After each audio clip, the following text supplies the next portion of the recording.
இந்த லாரியில டிராவல் பண்றது போதும் போதும் ஆயிடுச்சு. அங்க வர கிழிஞ்சிரும் போல. அம்மா கீழே இறங்கடா. சக்தி, நாளைக்கு நன்றி கூட்டத்தில் முதலமைச்சர் பதவி பிரமாணம் சரியான கூட்டம் இல்ல? ஆமாமா, 300 மைல் லாரியில வந்திருக்கிறோம். அல்ப தெரியலையே.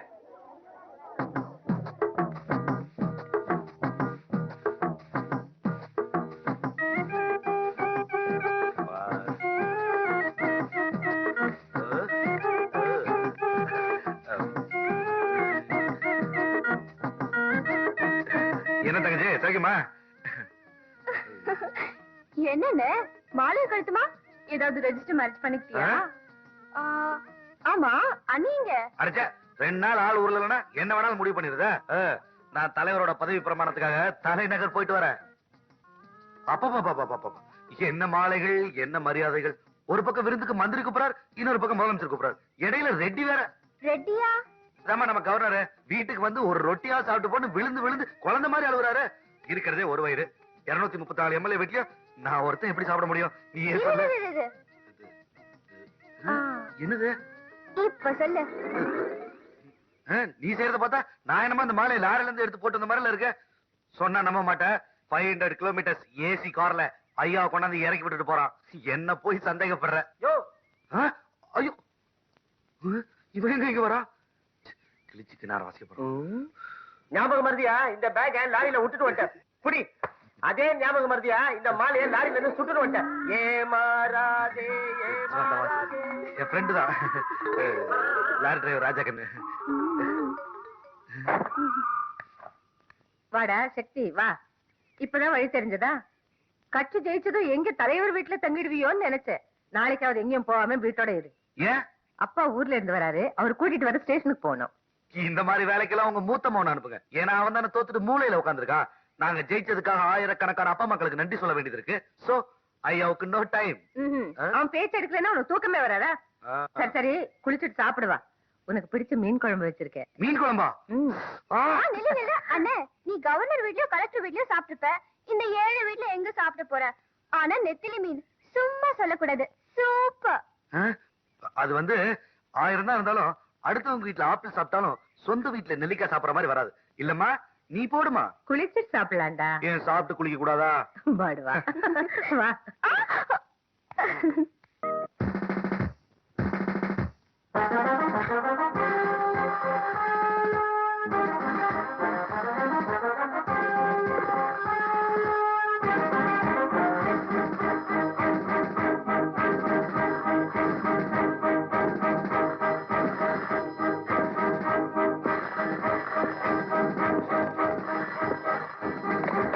ஹலோ, இன்ஸ்பெக்டர் விக்ரமாச்சந்திய. ஏண்டா கட்சிக்காரங்க நாங்க தான் எதுல வேணாலும் கைய வைப்போம். நீ கட்சிக்காரங்க மேலேயே கைய வச்சிட்டியா? டேய், நாங்க ஆட்சியை புடிச்சிட்டோம். எங்களை அடிச்ச இல்ல, நீ காக்கி ட்ரெஸ் போட்டுக்கிட்டு போலீஸ் ஸ்டேஷன்ல இருக்க மாட்ட, பேண்டேஜோட பெரிய ஆஸ்பத்திரியில கிடப்பேன். ஜாக்கிரதை. அண்ணே, நீங்க என்ன தப்பா புரிஞ்சுக்கிட்டீங்க. நான் லத்தியை ஓங்கிட்டு இருந்தேன். உங்க ஆளுங்க தான் உள்ள வந்து லத்தி மேல விழுந்துட்டாங்க. ஆமா, இவரு பெரிய லாடு லபகதாசு. இவரு தூக்கி பிடிச்ச உடனே எல்லாரும் வந்து விழுந்துருவாங்க. டேய், உனக்கு 24 hours டைம் தரேன். ஊரை விட்டு மரியாதையா ஓடிடு, இல்ல தண்ணி இல்லாத காட்டுக்கு மாத்திருவேன். நாரிடுவேன் நீ. அண்ணே, என்ன எங்க வேணாலும் மாத்துங்க, மெட்ராஸுக்கு மட்டும் மாத்தாதீங்க. அங்க ஆம்பளை கூட முழுகாம இருக்கிறாங்களா? என்ன என்ன என்ன? Okay okay, no problem no problem. முழுகாம இருக்கிறத பத்தி பேசிட்டு இருக்கீங்க. போன்ல யாரு? சக்கலத்தியா? ஐஜி கிட்ட பேசிட்டு இருந்தேன்.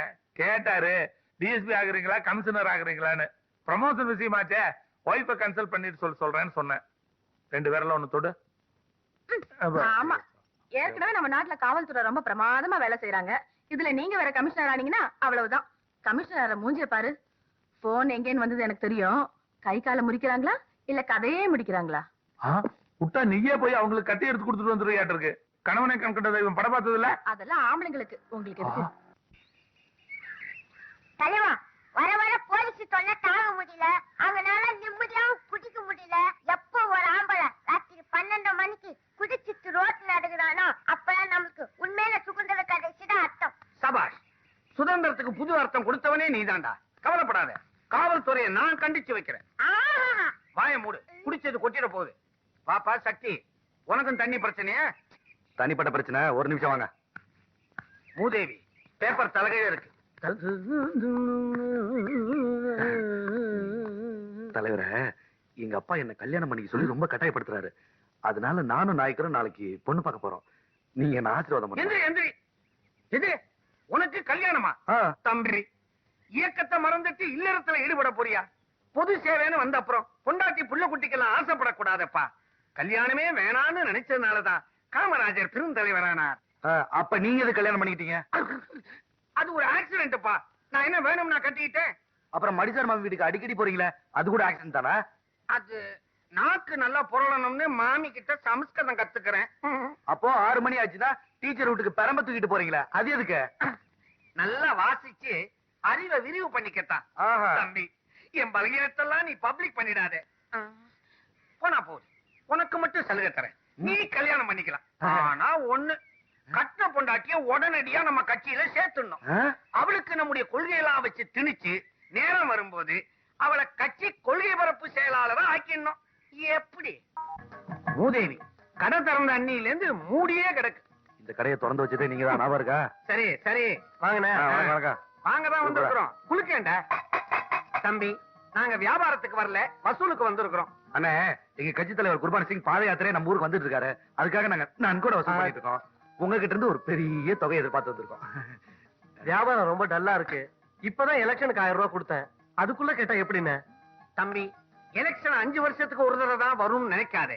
இப்பெல்லாம் அடிக்கடி வருது. கண்டிப்பா கட்சிக்காரங்க வசூல் வராங்க. நன்கொடைங்கிறது நாங்களா கொடுக்கறது. இப்ப நீங்க பண்ணிட்டு இருக்கிறது பகல் கொள்ளையா? சபாஷ், அற்புதமா பேசுற. பேசாம கடையை விட்டுட்டு கட்சியில சேர்ந்துரு. உன்னை எங்க கட்சியோட பிரச்சார பீரங்கி ஆக்கிடுறோம். கிழிஞ்சிரும். ஏதோ கேட்டமா கொடுத்தமான்னு இல்லாம பலபலன்னு பேசிக்கிட்டு எடுப்பா. குர்பானி சிங் அரக்கோணம் வரைக்கும் வந்துட்டாரு. தீத்தாச்சா? தலைவா, குடு. அது அடுத்த வேலையில முதல்ல பார்த்துப்போம். தலைவா, இந்த பக்கம் போவோம். ஐயோ, அது பள்ளிக்கூடம். நாம அங்க மழைக்கு கூட ஒதுங்க கூடாது. இப்படியே போங்க. போ. குள்ளா, உன் உருவம் தான் சுருங்கிடுச்சுன்னு நினைச்சேன். அரசியல்ல சேர்ந்த அப்புறம் உன் மூளையும் சுருங்கிடுச்சு. குள்ள நான் நடுவுல ஓடியா, உண்டியலோட ஓடிட போறான். ஆணைக்கு விடுபடுமா? நம்ம வசூலுக்கு வரப்பல இந்த கடையில டூலெட் போர்டே போட்டிருக்க. இதுல ஏதோ மரம் இருக்கு. நீ பிளேடு வாங்கினியா? உனக்கு இன்னும் பூனை முடிய கொட்டல. அடியில பாருங்க, வேஷ்டி.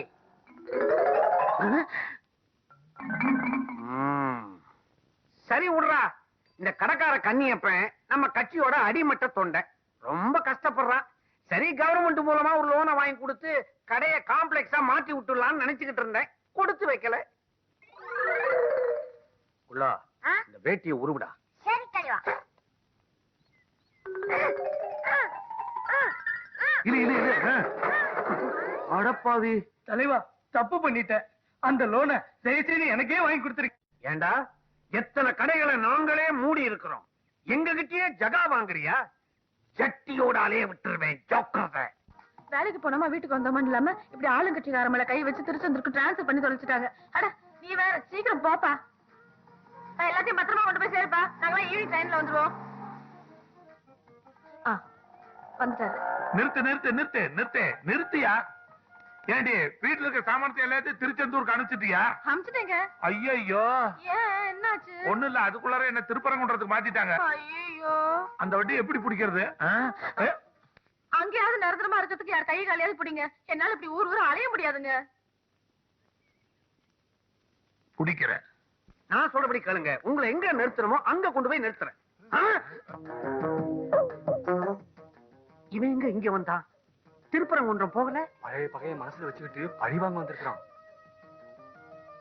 இந்த மாதிரி நேரத்துல தான் நாம கண்ணா பின்னான்னு கலையாம கட்டுக்கோப்பா இருக்கணும். தளபதி, போர்வாள், கேடயம் எல்லாருமா என்ன சுத்தி வியூவா அமைச்சுக்கிட்டு என்ன ஜாக்கிரதையா கொண்டு போய் சின்ன வீட்டுல விட்டுருக்கடா. மோதுற போது மோதணும், பதுங்குற போது பதுங்கணும். அரசியல்ல இந்த காக்காவை ஃபாலோ பண்ணுங்கடா. வாங்கடா, வாங்க. தலைவா, நாங்க இருக்கோம், பயப்படாம வாங்க.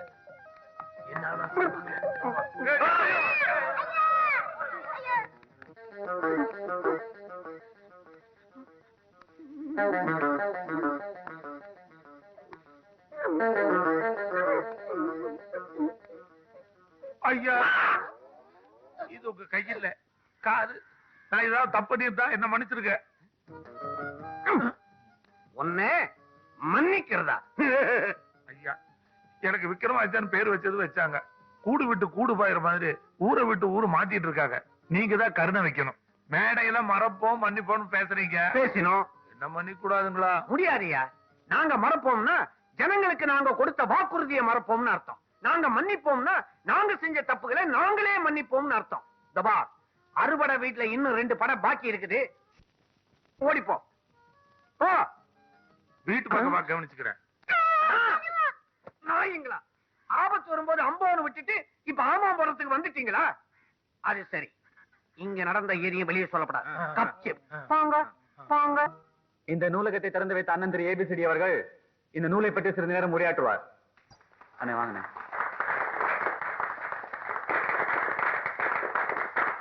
இந்த நூல் சாதாரண நூல் இல்லை. ஒவ்வொரு தமிழ் குடிமகனும் படித்து பயன்பட வேண்டிய புத்தகம். தப்பு டிஸ்டர்ப் பண்ணாத. இந்த நூல் இந்தியாவிலேயே மிகச்சிறந்த நூலாகும். இந்த நூலை அமெரிக்காவில் உள்ள லாஸ் ஏஞ்சல்ஸ் நகரத்திலே பாட புத்தகமாக வைக்க வேண்டும் என்று கேட்டுக் கொள்கிறேன். இங்க நூலை புத்தகம் தப்பா புரிஞ்சுட்டு பேசுறீங்க. இது சாதாரண பொட்டலம் கட்டுற நூல். உங்ககிட்ட பேசித்தான் எல்லாத்தையும் விட்டேன். இந்த நூல் அந்த புத்தகத்தையே தைக்கக்கூடிய நூல் என்பதை சொல்லிக் கொள்கிறேன். பெரியோர்களே, தோழர்களே, தாய்மார்களே, தாய்மார்கள் அனைவரும் இந்த நூலிலே தான் தாலியை தயாரிக்க செய்கிறார்கள். முதலில் சொன்ன நூலை படித்தால் பட்டம் வாங்கலாம். இந்த நூலை பிரித்தால் பட்டம் விடலாம்.